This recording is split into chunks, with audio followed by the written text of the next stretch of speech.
Ibu, Bu, berapa banyak itu rumah tangga bercerai gara-gara cicil dan kredit? Apa dia miskin? Tidak. Tapi karena tidak mensyukuri rezeki yang Allah berikan. Contoh, bahagia kodong de gajinya 3 juta, bahagia dengan motor tiap hari, tiba-tiba datang pak kredit mobil. Kalle maki, gampang minjo, dia jinjo sertifikat balak kato, menjadi jaminan, kulle jinjo. Na pikir na cuci otaknya ini pak cicil-cicil mobil. Nah bilang, bos, pergi maki nanti toh, pengantin ndak hujan maki. Enak nih anak tanda kena udara. Yang enak-enak sama nak kasih tahu ki. Akhirnya apa? Masuklah sertifikat rumah di kredit. Bulan pertama masih lancar pembayaran. Bulan kedua karena asik naik mobil terus rupa cari uang. Tidak bisa nak bayar bulan kedua. Bulan ketiga tidak bisa nak bayar, tarik mobil. Sudah tarik mobil, bertengkar nih. Apa kukana memang kau mamin deh selera tinggi, menderita maki. Bertengkar tiap hari, akhirnya apa? Mobil ditarik, rumah disita, suami istri cerai. Gara-gara apa? Selera tinggi, ekonomi pace. Makanya kalau belum bisa beli motor, jangan beli motor. Kalau bisa beli mobil, jangan beli mobil. Mau naik mobil Ustaz, nanya karena Grab. Enak nih tuh Grab. Ada sopirna, ganti-ganti mobil. Hari ini Avanza, besok Terios, lusa Innova. Mau kau pilih yang sopir anak muda ada yang duda. Terserah lengkap sopir. Jangan. Ini banyak rumah tangga bercerai gara-gara kredit. Ya, nanti deh jangan kau paksakan dirimu. Allah sudah ukur itu rezekimu. Allah pasti kasih kau rezeki. Kalau sudah saatnya beli rumah, pasti Allah kasih kau mudah. Allah tahu. Jangan kau paksakan dirimu terlibat kredit sehingga kau tidak bisa tidur. Ketika Bapak Ibu menerima undangan hadir ceramah pada kesempatan ini, setan mulai kepanasan. Dia akan berupaya menggoda bagaimana supaya tidak hadir kita di tempat ini. Nah, sebenarnya saya sengaja di sini supaya ada nanti videomu di YouTube.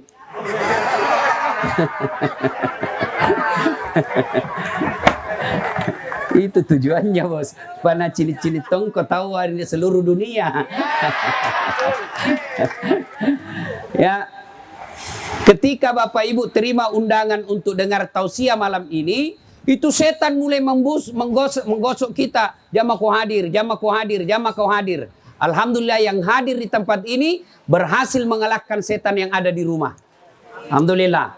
Tapi setelah tiba di sini, jangan pikir setan menyerah. Nah, goda kau lagi setan. Dengan cara apa? Pegang HP-mu. Supaya kau tidak dengar ceramah. Nah, itu yang pegang HP itu, nak kena setan itu. Iya, setan itu berupaya supaya kita tidak dengar ceramah. Gimana caranya? Pegang terus HP. Tidak usah rekam, nanti ada lihat saja di YouTube saya. Lebih bagus gambarnya, lebih jernih suaranya. Kalau ibu kasih naik tangan begini, kau ganggu orang. Bisa? Bisa? Nah, terutama ini ibu-ibu yang suka mas selfie. Sebentar itu selfie, sebentar ya. Kayak ini fansku saya rata-rata ibu-ibu. Ibu-ibu yang sudah muka sakaratil maut.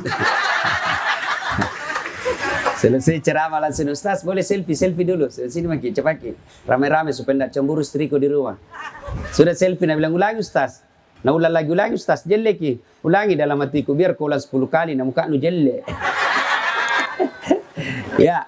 Nah, wa qala idzan bismillahirrahmanirrahim. Innallaha wa malaikatahu yusalluna 'alan nabi. Ya ayyuhalladzina amanu sallu 'alaihi wa sallimu taslima. Sesungguhnya Allah dan para malaikatnya bersalawat kepada Rasulullah Muhammad sallallahu alaihi wasallam, maka wahai orang-orang yang beriman, bersalawatlah kalian kepada Rasulullah dengan sebaik-baik salawat. Ibu bapak, saudara-saudara sekalian yang saya hormati, teristimewa Adinda Trikarta, anak ketiga yang lahir di Jakarta. Oh, bapaknya lagi tugas di Jakarta. Nah, saya mau memberikan nasihat, bukan nasihat buat pengantin dari saya, tapi nasihat agama. Ya, insyaallah. 1. Nikah luruskan niat. Kalau kau niat membayangkan tempat tidur, dek, siap-siap kau kecewa. Kenapa? Nggak lama itu. Tidak percaya tanya minian sudah istrina. Karena tidak lamanya, maka enaknya itu disebut saja bulan madu. Sebentar ji, orang tidak bilang tahun madu. Bulan madu saja. Maka kalian kalau anak muda mau menikah gara-gara tempat tidur, siap-siap kau kecewa. Percaya itu. Maka kata Nabi, nikahi seseorang karena menikah kau karena Allah.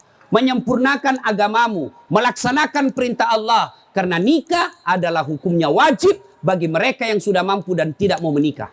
Itu wajib. Artinya apa? Sudah ada uangnya. Suka selingkuh, suka dekat-dekat sama cewek, nafsunya tinggi. Lalu dia tidak menikah, haram hukumnya dia hidup. Nah, lain kalau kau mampu, tapi tembakmu tidak ada, Anda wajib. Ya, nah, yang kedua, nikahi seseorang itu, ini dengar-dengar ini, terutama ini yang jomblo-jomblo fisabilillah. Nikahi seseorang karena 4 hal. Yang pertama kata Nabi, karena cantiknya. Cantik penting, tapi janganlah kau jadikan tujuan utama. Kenapa? Cantik sekarang banyak cantik palsu. Apalagi lihat kau foto, oh siap-siap kau bunuh diri. Kamera 360. Putih, bersih mukanya, dibuka jilbabnya hitam lehernya. Beda pemutih.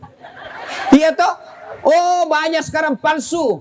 Bibirnya merah palsu, bulu matanya panjang palsu. Pipinya biru palsu, pantaknya gabus. Ini banyak palsu-palsu sekarang. Boleh cari yang cantik, tapi tidak boleh jadi utama. Kenapa? Karena cantik ada batasnya. 17 tahun, dede, gambar rakna, sweet 17. Semua orang terpesona kalau dia tersenyum. 17 tahun. Tapi balik itu angka 17, balik itu angka 17. Masih cantik. Senyum, lari cucu, nana kira mau digigit. Nah, satu ya. Cantik penting, penting juga ini cantik. Kenapa? Karena dia 24 jam di depan tak. Baru bangun ki dia. Pulang ki kerja ada misalnya. Mau ki makan, dia lagi di depan tak. Mau ki tidur, ini ya kisah. Jadi punah jelek ki mukana, cepat ki ganti casing. Nah ini penting toh. Makanya ibu cantik-cantik ki kalau di rumah. Oh ibu. Ibu-ibu cantik ki kalau di rumah. Tapi sekarang ibu-ibu pergi pengantin baru cantik. Sekali mau tidur di rumah la haula wala quwata illa billah. Bada itu yang ada beras nah. Apa ke baru nak kasih bontek matana. Nonton televisi makan kuaci. Menguap nangka kaki nah. Nangka kalepak na menguap. Bagaimana kita laki-laki tidak cepat sakaratil maut.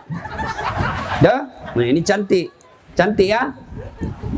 2. Kata Nabi, nikahi karena kekayaannya. Oh Islam tidak melarang orang cari orang kaya. Islam tidak melarang materi. Tidak. Yang Allah larang, kalau kau mengejar uang, menghalalkan segala cara, uang dan harta membutakan matamu, sehingga kau tidak bisa bedakan mana perempuan kafir, mana perempuan baik agamanya, mana perempuan bagus akhlaknya. Kau sia-siakan karena kau tergoda dengan perempuan yang banyak duitnya. Cantik, kaya, lebih cara yang cantik dan kaya. Boleh kita cari. Boleh. Tapi yang tidak boleh, karena mentang-mentang dia kaya, biar tidak tahu ngaji, nu pilih ji. Sementara ada orang kasihan tidak kaya, tapi lancar ngaji, bagus akhlaknya, kau tinggalkan. Ah, ini yang salah. Boleh cari yang kaya. Sehingga orang Bugis bilang, mamaku bilang begini, kau mak bene kau nak, sapa kau yang rosid ditambah sidi mencaji 2. Nah, kalau kau menikah, cari kau yang 1 tambah 1 sama dengan 2. Karena kalau 1 tambah 1 sama dengan 0, menderita kau itu. Tapi ingat, uang tidak dibawa mati bos. Saya bilang sama istriku, jangan mau kau cemas sayang. Uang tidak dibawa mati. Tapi Nabi bilang cocok nih, tapi kalau tidak ada uang rasanya mau mati. Tuh. Nah ini ya, cari yang kaya. Tapi adek ya, Tri, jangan kau menggantungkan hidupmu sama mertuamu. Laki-laki Makassar tidak begitu. Kau berdiri dengan kaki dan tegakkan kepalamu karena kau tidak mengandalkan mertuamu. Maka selesai kau menikah besok, kasih tahu mertuamu, Pak, mulai hari ini secara lahir batin saya tanggung anak tak. Apa yang saya makan itu yang dia makan. Tolong kalau ada bapak mau kasih istriku, kasih tahu saya supaya istriku menghargai saya. Ya, no. 3. Pilihlah perempuan Karena keturunannya. Penting ini lihat keturunan, tapi tidak boleh jadi pertimbangan utama. Kenapa? Ternyata ada orang bapaknya Nabi, anaknya pengkhianat. Nabi Nuh. Ada orang bapaknya pengkhianat, anaknya justru jadi Nabi. Ibrahim alaihissalam. Berarti ada bisa jadi bapaknya Pak Botoro, anaknya jadi ustadz. Ada juga kita lihat bapaknya kiai, anak-anak Pak Botoro.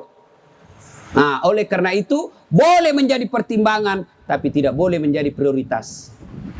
Yang keempat, kata Nabi, pilihlah karena melihat agamanya. Nabi bilang anak muda, ngapa anak agama riboko Ustaz? Kenapa bukan agama nomor 1? Betul agama nomor 4, tapi dia tidak titik di situ koma.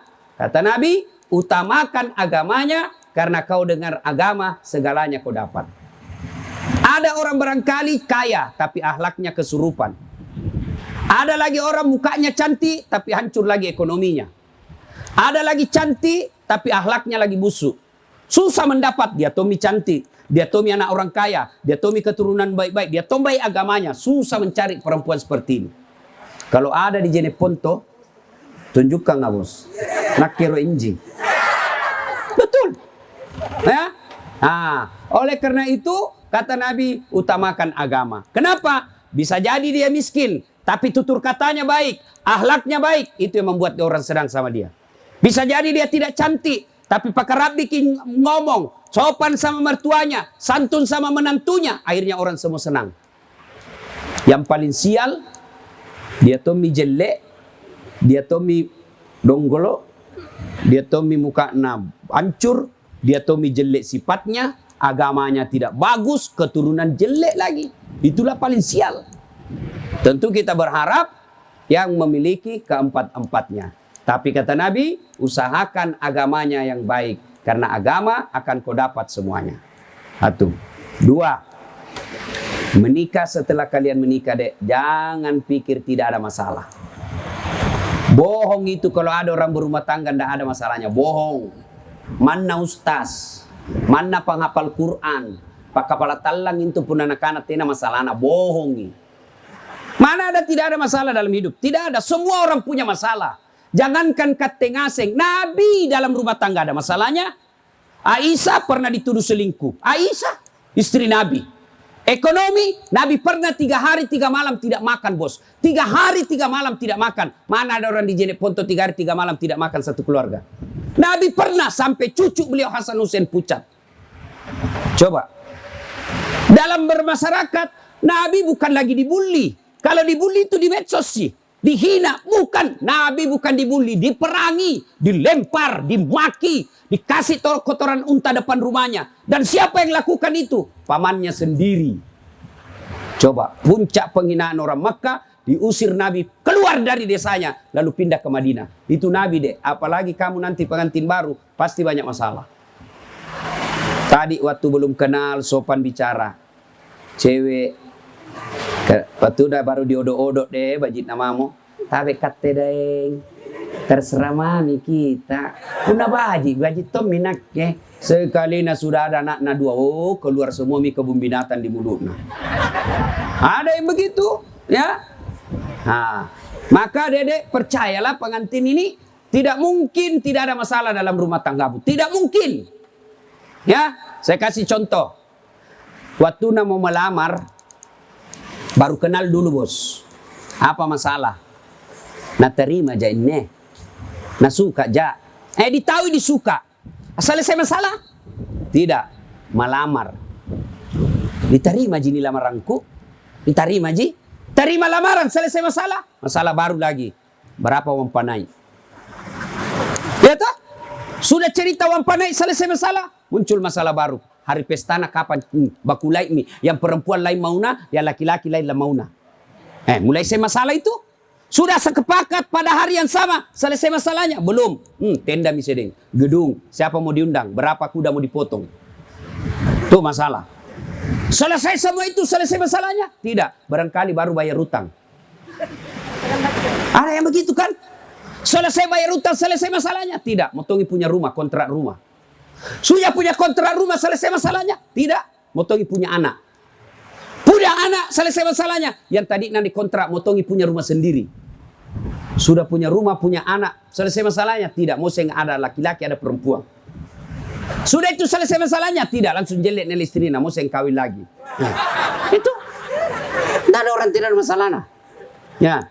Kira ustaz tidak ada masalah? Wah, nak banyak tuh masalahku.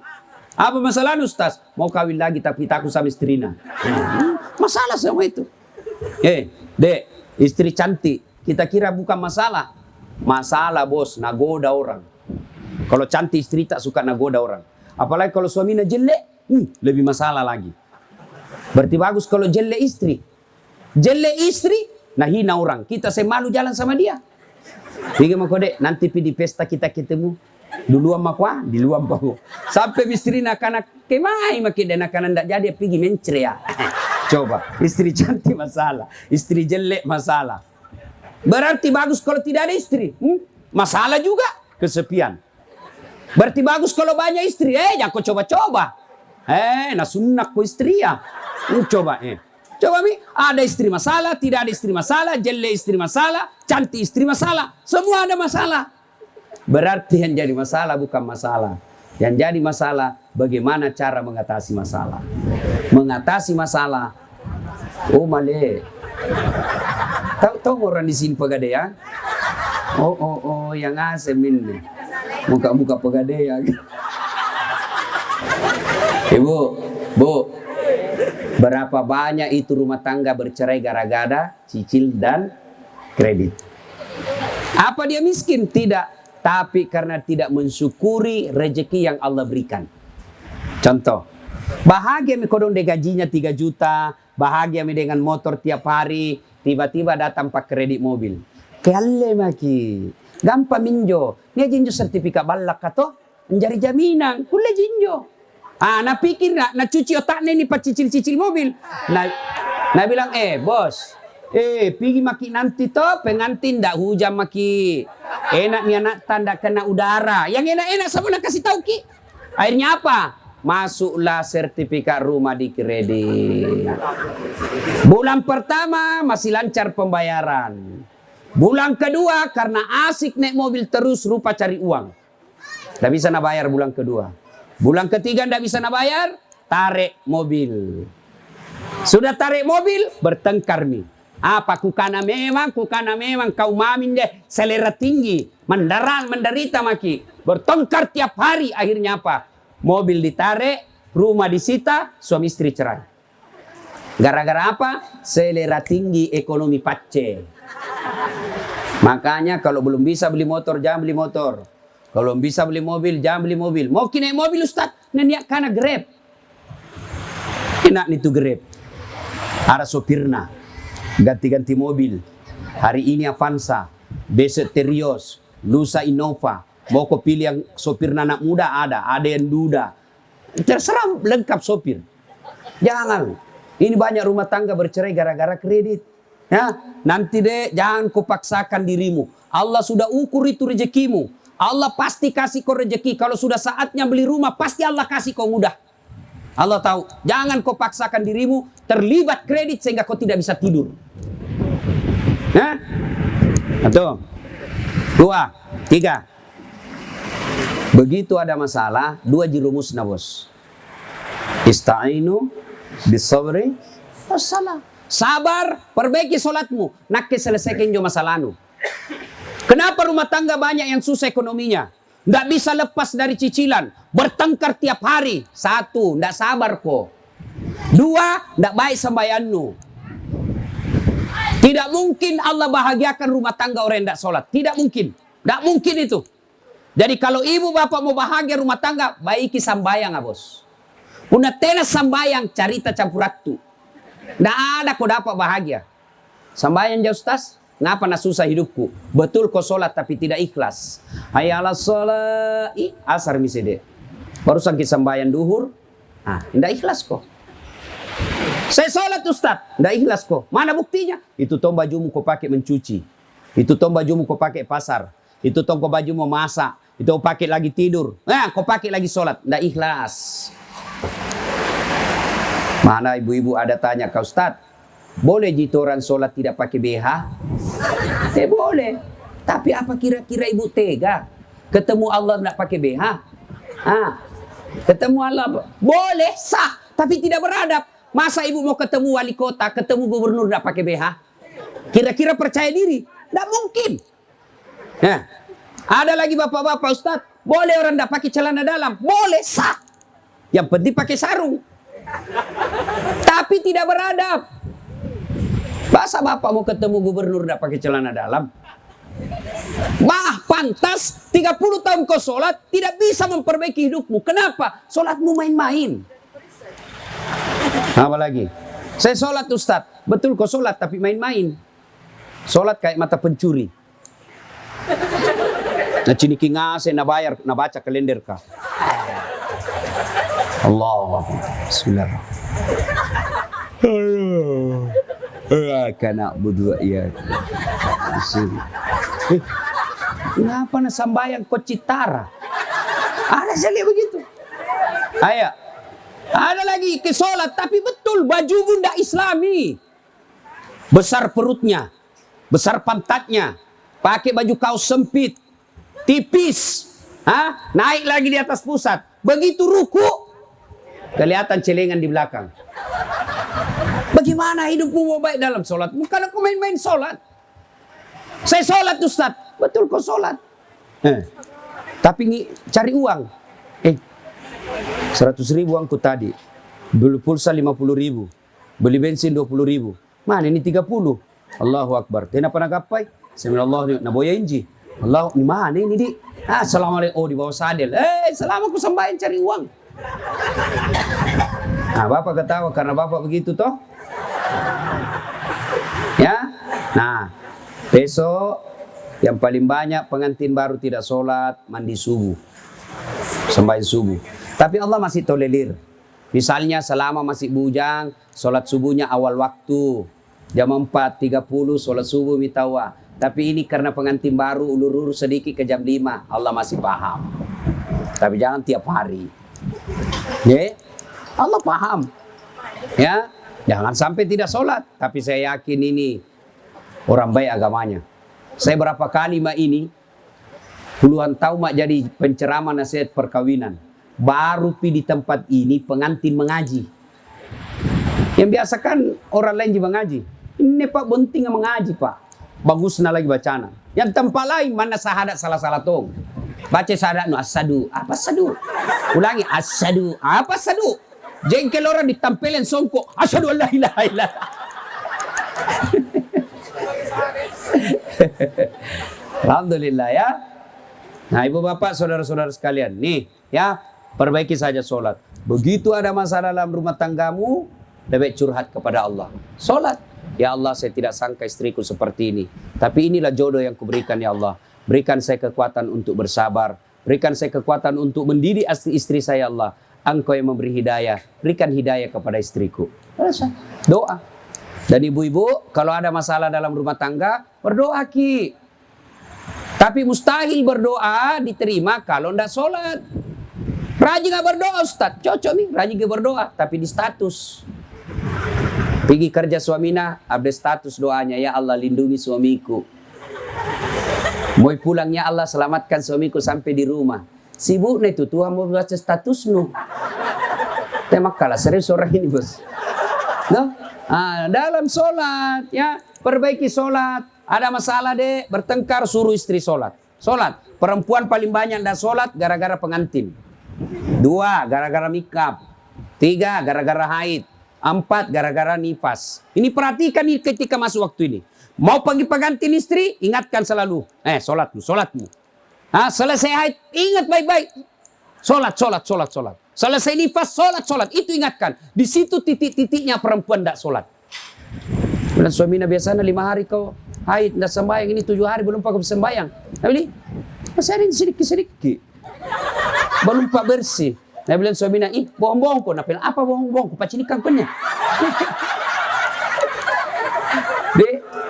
Kata makalah kakak membayangkan diri sendiri. Ya, jadi ada masalah, perbaiki sholat. Ya, perbaiki sholat nih. Insya Allah Allah yang selesaikan masalah. Allah yang selesaikan masalah. Kalau baik solat, tapi kalau tidak baik solatmu, ya ibu bapak coba lihat. Orang yang berumah tangga tidak solat. Kalau bapaknya dem beca, sampai cucu-cucunya itu jadi dem beca. Dia lagi. Tapi guna baji sambayana, bapaknya betul dem beca, tapi lambat laun anaknya yang angkat derajatnya orang tuanya. Tapi kalau tidak solat, paminung apalagi itu namanya, jenne kaci, wallo, susah itu. Begitu terus hidup tak. Nah bilang ni aji deng, ni aki. Berapa? 2 jeregeng. Bisa aja. Nah bilang insya Allah ku irang ngangki. Apa insya Allah kau belum mau bawa balok bilang insya Allah. Ya. Nah ibu bapak saudara-saudara sekalian. Yang ketiga, yang keempat sekarang. Mau bahagia dalam rumah tangga, rumusnya 1. Birrul walidain. Muliakan orang tua. Selesai pengantin besok, kasih duduk baik-baik itu istri tak dalam kamar. Nasihati. Saya selesai menikah, saya bilang sama istriku, Dek, semua kalau ada uangku milikmu. Rezekimu, mau kau kasih habis rezekimu. Mau kau marah-marah saya ketika saya salah, hakmu. Mau kau maki-maki saya ketika saya salah, boleh. Mau kau lempar kepalaku, silakan, yang penting tidak kena. Mau kau tutup rumah, boleh, yang penting jangan kau kunci. 1 tidak boleh. Jangan pernah kau hina orang tuaku. Begitu kau hina orang tuaku, keluar kau dari rumah. Tidak ada maaf buat kau. Hah? Kasih tahu memang begitu. Karena ada orang setelah menikah, istrinya pisahkan ini suaminya dengan orang tuanya. Banyak begitu. Tadinya ini anak kasihan baik, sopan sama saudara-saudaranya, baik sama ibu bapaknya. Setelah menikah takut sama istrinya. Mau pergi kampung, apa? Mamamu terus kau pergi lihat, mamamu. Coba makalah, serius orang ini bos. Adakah di sini orang jadi ponto takut sama istrinya? Ada. Berhenti kau jadi laki-laki cilaka. Jadi kau ustaz tidak takut kau sama istrinya, laku apa takut istriku? Cuma istriku lebih berani dari saya. Jangan ya, jangan sampai. Boleh. Nah kasih pecah piring ustaz. Piring boleh dibeli deh. Nah kasih pecah gelas, kasih pecah semuanya. Gelasmu boleh kau beli. Tapi harga diri sebagai suami tidak boleh diinjak-injak istri. Piring, gelas, nah kasih pecah 1, kasih pecah 1 lusin. Nah kasih pecah semua lemari, tidak apa-apa. Boleh dibeli lagi. Tapi harga diri sebagai suami tidak boleh diinjak-injak istri. Takbir! Nah itulah yang takut sama istrinya. Ya, kasih tahu istri. Jangan sekali-kali berdosa gara-gara istri. Misal, toh ada ini gaji tambahan, dapat penghasilan.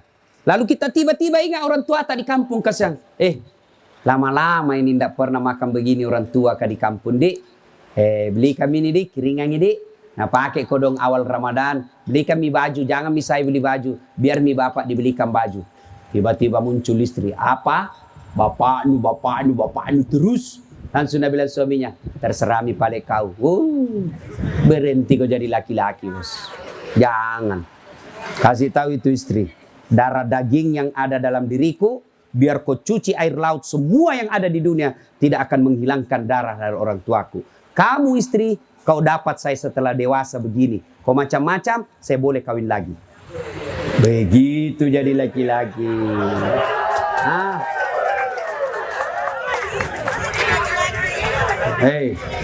Kan yang mentong itu bayi ini ada sakan nah. Nah kasih jadi kayak tahanan suaminya. Baru 1 jam keluar menelpon. Di mana kok pak? Di mana kok? Aku motor kok. Ya, jangan deh. Jangan ya. Tidak bakal kau dapat kebahagiaan kalau kau takut sama istrimu demi memuliakan orang tua. Jangan. Tidak akan. Ya, kita bisa seperti sekarang karena didikan dari orang tua. Dan insya Allah saya yakin Adinda Tri ini tidak akan salah memilih istri. Buka surah An-Nur, wanita baik-baik tidak akan menikah kecuali dengan laki-laki baik-baik. Dan laki-laki pezina tidak akan menikah kecuali dengan wanita pezina. Jadi kalau kau mau dapat jodoh yang baik, Nggak usah kau apa, kau saja jadi orang baik. Allah kirimkan kau jodoh yang baik. Kan yang jadi masalah anak muda sekarang ini, nggak tahu dari mana belajar. Pagi-pagi OTW jogging. Tengah hari OTW yoga. Siang-siang OTW XX1. Maghrib lagi OTW nonton bareng. Mau tidur, semoga dapat suami yang bisa jadi imam dalam hidupku. Kayak kau ngale. Kau berak di bele-bele. Mana bisa ndak pernah kau dapat pengajian, dekat-dekat pengajian mau kau dapat ustad. Kalau mau kau dapat imam, OTW pembahasan Al-Maidah ayat 51. Siang-siang duha dan tadarrusan. Tengah hari berjamaah Al-Markaz Al-Islami. Sore lagi menuju pengajian berikutnya. Insya Allah dapat kau jodoh yang bisa baik agamanya. Ya. Nah ibu bapak saudara-saudara sekalian. Ini ya. Nah, muliakan orang tua. Insya Allah. Ada hasil. Bagaimana caranya Ustadz? Begini kerjasama yang baik. Datangi bapaknya istri tak. Kita yang kasih uang. Mana mau 10.000 ji. Mana mau 50.000. Datang ton si bapak tak. Istri tak kasih. Dek, kasih bapak ini. Jangan malah sembunyi-sembunyi. Wih, jangan dia lihat mak. Jangan lihat istriku. Jangan lukinya. Jangan luki. Ini. Perasaannya orang tua tak pasti. Ibu dengar ini bu. Dengar ibu. Kami ini laki-laki tergantung perempuannya. Kalau perempuan istri kita sopan, tidak mungkin kita macam-macam. Datang ibu tak kau hormati. Datang saudara tak kau muliakan. Belum pi duduk mama tak sudah siap air panas. Datang kita punya saudara meskipun capek kau layani dengan baik. Tidak pernah busuk mukanya. Pulang. Mau kawin lagi suami datang mertua tak membela. Apa? Kau sembonting. Belum tentu kau dapat perempuan lebih baik dari dia. Coba lihat itu istrimu. Bermalam kah di rumahmu belum pak bangun sudah siap sarapan. Datang semua saudara-saudaramu enak mukanya.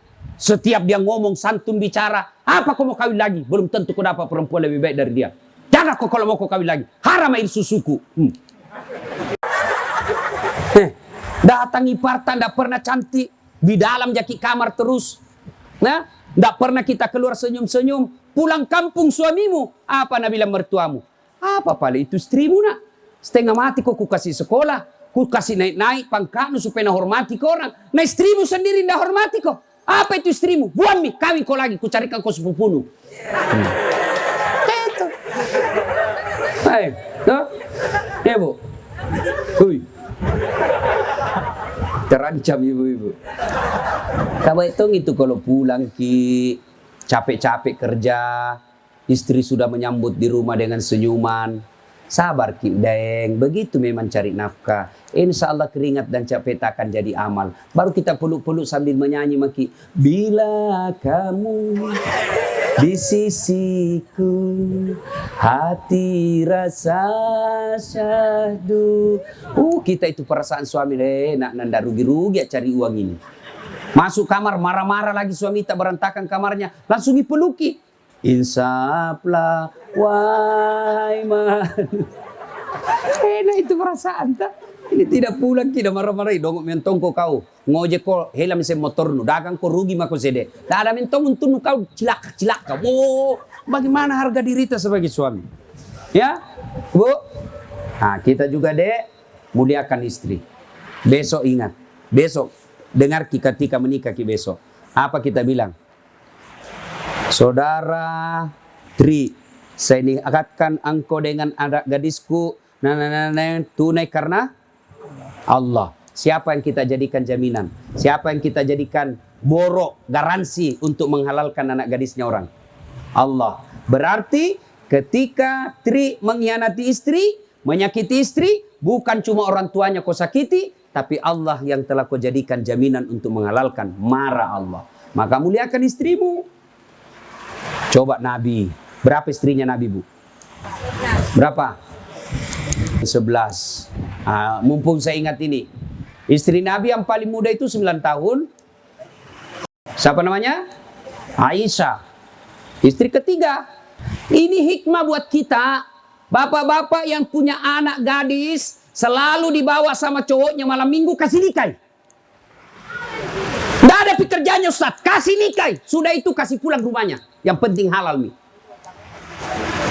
Karena kalau dia cuma pacaran tidak nikahi anakmu, nah tiduri anakmu, pecah. Pulang, pergi lagi sama perempuan lain. Kalau sudah dilihat pergi kuliah, baku bonceng-bonceng, panggil mi.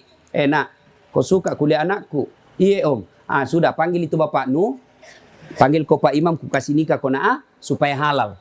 Sudah halal, sudah mi. Tidak ada kerjaku om. Tidak apa-apa jika kau sudah nikah, pulang kau di rumah mau makan, anakku saya kasih makan. Boleh. Untuk menghindari fitnah dan menghindari zina. Ya, sudah nikah kau anak muda. Nah, kalau sudah mau menikah, belajar kelompok sama-sama, boleh mikau cubi-cubi pipina. Kau istrimu mi bos. Boleh mikau usap-usap rambutmu, kau istrimu mi. Nah, ini tuh uang panai yang rusak agama kita ini. Ya, ya, bapak-bapak, yang lebih bagus itu bukan uang panai. Yang lebih bagus itu mahar. Uang panai itu habis di hura-hura. Coba kalau anak tadi dikasih mahar 50 juta. Bukan uang panai ya? 50 juta. Ini 50 juta bukan untuk suami. Bukan untuk bapaknya. Tapi untuk anak yang dinikahi perempuan. Tidak boleh diambil orang tuanya. Tidak boleh diambil suaminya. Kalau ini uang mahar 50 juta. Menjadi modal rumah tangga. Uang panai 50 juta. Nah, ambil nih. Jadi tabungan. Besok-besok sudah menikah. Nah bilang suaminya. Dek, ada dulu itu uang panai tak, uang mahar tak, 50 juta, di DP kami rumah di, pakai maki rumah ini di, beli sewa di rumah. Jadi modal, tapi suaminya wajib kasih kembali itu. Tidak boleh, dosa itu suami kalau tidak kasih kembali. Kenapa? Bukan haknya. Kecuali istrinya bilang, apa sih yang kita bilang kak, pinjam-pinjam. Nah ini milik bersama jini, halal nih. Tapi pada uang panai habis, jadi api, jadi apa. Kadang-kala juga ada orang, budaya dia utamakan, lupa agama. Malah juga kadang biasa dapat tolo-tolo ki. Ada penghafal Quran saya bawa pergi melamar temani. Dan sudah minta berapa? 75 juta. Kono, di mana dapat kodong ini penghafal Quran? Nah bilang, sarjana mi anakku ini Ustaz. Cocok mi. Itu insinyurnya tidak akan kembali ke suaminya. Tidak akan biar nak kasih ijazahnya tidak mau dipakai suaminya tidak laku. Itu sarjana yang untuk anak tatonji. Jadi bagaimana Ustaz? Tidak bisa kau 70. Suruh mi bedek menghafal ayat apa saja. Nah gesokkan ki.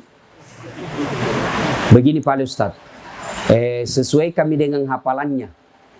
Dan 30 juz nah hafal. Kok masih mahal itu Bu? Murah-murah sedikit.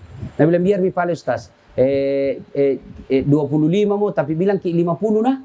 Karena kita tolong-tolong saya Ustaz ini Bu. Kita suruh ki bohong. Kada tong itu begitu. Untuk apa? Ayo. Untuk apa yang begitu? Tidak ada dalam agama. Tapi kalau orang mampu tidak apa-apa. Tapi kalau gara-gara itu uang panai nak bisa larian, siapa malu? Dan ibu akan dapat dosanya. Akhirnya anak tak berzina gara-gara itu. Siapa yang berdosa? Bapak ibunya yang tanggung di akhirat. Lebih bagus kalau datang anak tara yang lamar ki. Pintar jago sampai sunnah nak. Asan kau bedek maghrib di situ. Kau imam bedek di situ nak. Tidak lancar. Baik-baikin dulu sambayammu aku kasih baku tunang aku tapi sambil kau mengaji. Kalau tidak bisa kau mengaji dengan baik, kau kasih kawin anakku dengan ustaz. Terancam itu. Ya. Nah, ibu bapak, saudara-saudara sekalian, inilah nasihat buat adik pengantin ya, karena waktu yang sangat terbatas. Sekarang nasihat buat kita ini. Ini tadi untuk pengantin. Nah, ini untuk kita semua besok. 1. Biasanya kalau ada pengantin, banyak orang datang bawa dosa. Kenapa datang bawa dosa? Datang macala-cala. Semua tamu nak cala. Tak serasini itu suamina. Dah bilang, iyo, lebih tua suamina dari istrina. Urusan orang. Lewat lagi satu, dah bilang, tolong-tolongin jo. Mau nih itu istrina dekat-dekat sama suamina. Dia itu suamina emas palsu nak pakai. Urusannya orang. Lewat lagi satu, dah bilang, lipstick nak palsu gitu. Kenapa kau tahu? Nabi lihat itu melengke di gigina. Coba, semua orang nak urus. Mana ustaz nak calla tong? Saya tadi saja lewat di sini ada yang calla kak. Nabi bilang, itu ji bajuna waktu di YouTube.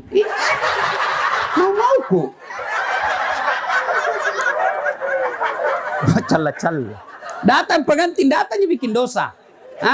Sampai kuenya orang juga nak celah. Nggak enak itu kuenya tadi kayak basi. Tapi membungkus. Ibu-ibu Columbus. Tahu Columbus? Kelompok ibu-ibu pembungkus. Banyak itu kalau ada pengantin, jangan ibu, haram itu bu. Ibu meskipun saudara sama pengantin, keluarga sama pengantin, kalau ngambil kue tidak diizin sama tuan rumah, sama kita kasih makan daging babi itu anak tak. Tak boleh. Sepupuku Ustaz, tak boleh, haram. Mana sendok hilang tuh? Para ndara kaki itu sendok hilang. Ya. 2.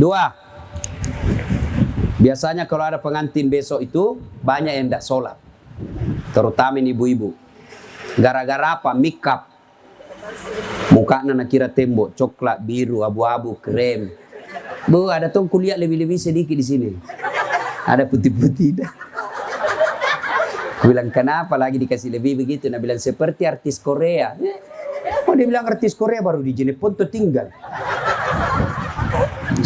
Bu, bu. Dengar bu, orang kaya, bangsawan, pendidikan tinggi, pejabat suaminya, tapi bajunya ala kadarnya pi pengantin, semua orang puji dia. Ih, karangin jo, jadi enak, tokalumannya jo, pejabat suaminya. Wih, baik nadi, sederhananya, orang semua bisik kebaikannya. Tapi ini tinggal di lorong, pengangguran, tidak jelas kerjanya, kayak dia paling kaya. Nah, ya, jangan maki bu, gara-gara mikap tidak sholat. Ada juga biasa tidak sholat gara-gara apa? Jilbab. Selalu saya istilahkan jilbab sakaratil maut. Lihat maki besok itu banyak itu modelnya. Nah ika-ika ada kembang-kembang di lehernya. 3 lapis jilbabnya, biru, krem, abu-abu. Nah kasih bengkok sedikit. Ada kayak pohon-pohon di belakangnya. Nah rokna sempit, bajunya sempit, jalan mina bilang suaminya buru-buru. Kena bilang tunggu sedikit. Beleng-beleng. Nih, ya.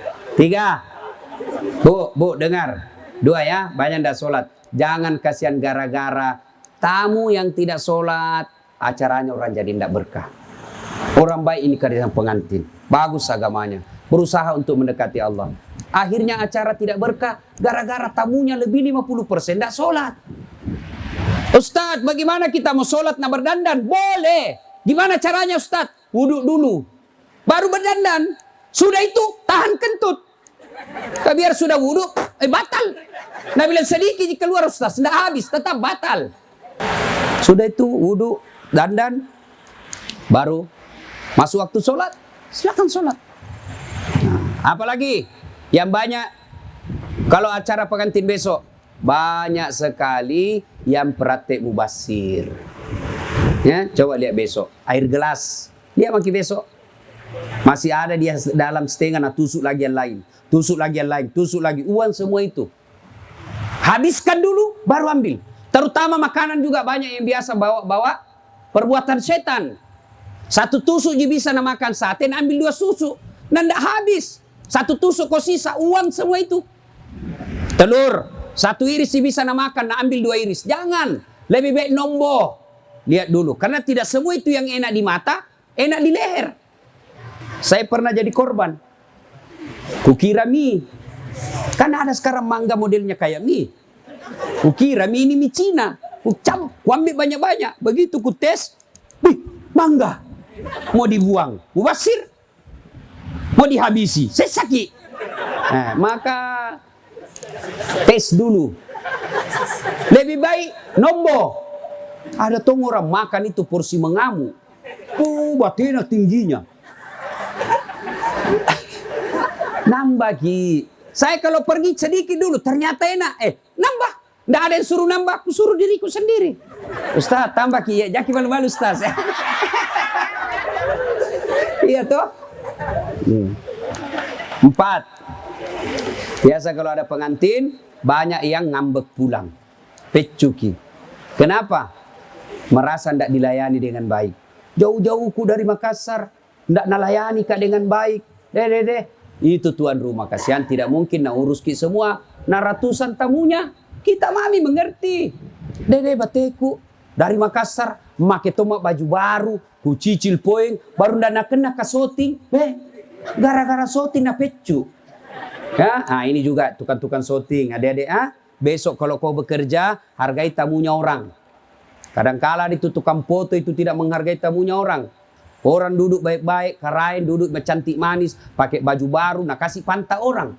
Ya Pak, tapi kita jangan. Oh, tukang foto profesional itu dia pandai memposisikan diri, ngambil gambar yang baik tanpa mengganggu acaranya orang. Itu tukang foto yang hebat. Ya. Nah, ibu bapak, saudara-saudara sekalian, ada yang terlupa satu. Ini yang mulai budaya. Itu yang prawedding. Foto-foto kasih dekat laki-laki perempuan belum menikah. Ada Tommy kuliah di kampung-kampung begitu. Hah? Boleh enggak foto laki-laki perempuan sebelum pengantin? Boleh, tapi jangan kasih baku dekat. Ini baku dekat nih foto, pergi di pinggir sungai, naik sepeda pakai payung, mau kopi jual ikan. Ada tuh kuliah di patolo-tolo sama non-muslim tukang fotonya. Ya, perlu caling cerita. Ya, kasih melengkeki, kasih dekat pihita, pegang-pegang sedikit. Haram, belum pi akad nikah. Itu bedanya kita suku lain dengan Bugis Makassar. Kalau suku lain itu menikah, di depannya imam, belum pijab kabul, sudah duduk di sampingnya. Nah, kasih satu kudung nih. Kalau kita Bugis Makassar kan tidak. Selesai pijab kabul, piku ambil istrimu di kamar. Kenapa? Karena kita orang Islam itu Bugis Makassar, dipelihara betul itu perempuan. Nanti halal, ambil itu. Di mana kau ambil? Bukan ruang tamu. Di mana kau ambil? Bukan di dapur. Di mana kau ambil? Bukan di teras. Di mana kau ambil? Kamarnya bapaknya. Coba, kita budaya kita itu sangat memuliakan perempuan. Tapi apa? Budaya itu kita tinggalkan. Kita ambil itu budaya apa? Standing party. Makan berdiri. Standing party tongi. Sota. Ya magi. Kita tahu kinjo standing party. Karena tenaku sengistas. Kalau mau kita pakai budaya begitu, tetap kita sediakan kursi orang. Apa itu standing party? Pesta berdiri itu tidak sunnah. Kalau mau kita paling dibilang modern berdiri, tapi tetap sediakan kursi buat tamu-tamu kita yang mau makan sesuai sunnah. Kadang-kala kita sampai di gedungnya Islamic Center yang mengundang ustadz, turut mengundang ulama, bapak ibunya haji, pengantinnya baik-baik agamanya. Tapi masuk di gedung, tidak ada tempat duduk. Kita mau makan. Tidak mungkin kita makan berdiri sebagai ustaz. Tidak makan enak makanan. Terpaksa kita keluar dengan membawa rasa penasaran. Ya misalnya mau pesta berdiri boleh, tapi tetap sediakan kursi untuk orang yang mau duduk sambil makan. Itu sunnah. Ya. Nah ibu bapak, inilah tausiah kita, mudah-mudahan ada manfaat. Ada yang saya lupa lagi deh. Besok-besok kalau marah sama istri kita, jangan gampang bilang talak. Tidak boleh nih, dengar ini bapak-bapak sebagai suami. Marah besok, jangan gampang bilang talak. Saya talak kok. Jatuh itu talak satu, artinya masih boleh kita campur. Pagi-pagi ku talak kok. Ternyata malam hujan, keringin, kedinginan, butuh sama istri, masih boleh campur. Kalau cuma satu kali dia bilang. Kalau dia bilang, saya talak kamu. 5 menit kemudian dah banting pistol anunya. Talak kok. Jatuh talak 2. Tidak boleh campur sebelum nikah dulu. Panggil orang tuanya, ijab kabul, ada saksi, ada mahar, baru nikah ulang, baru campur. Kalau dia campur tanpa nikah, sama hukumnya dia berzina. Ya? Kalau dia bilang, saya talak kamu. Keluar dari rumahnya, nak banting pintunya, ku talak kok. Nah, lempar naik sandalnya, ku talak tau aja, ku cilaka. Pak! Jatuh talak 3. Artinya apa? Nanti dia boleh campur setelah dia cerai dulu istrinya baik-baik. Lalu dia menunggu 3 bulan, ini perempuan, 3 kali haid. Lalu dia menikah dengan laki-laki lain. Ternyata tidak cocok, cerai dengan laki-laki tersebut. Menunggu lagi 3 kali haid, baru oleh Anda nikah kembali. Itu namanya talak 3. Ya? Bagaimana kalau perempuan bilang talaka? Talaka, talaka, talaka, talaka, talaka, talaka. Biar sampai di atas pantatnya. Kenapa? Hak talak ada sama laki-laki. Ibu bapak, saudara-saudara sekalian, inilah tausiah kita, mudah-mudahan ada manfaat. Sebelum kita akhiri, mari kita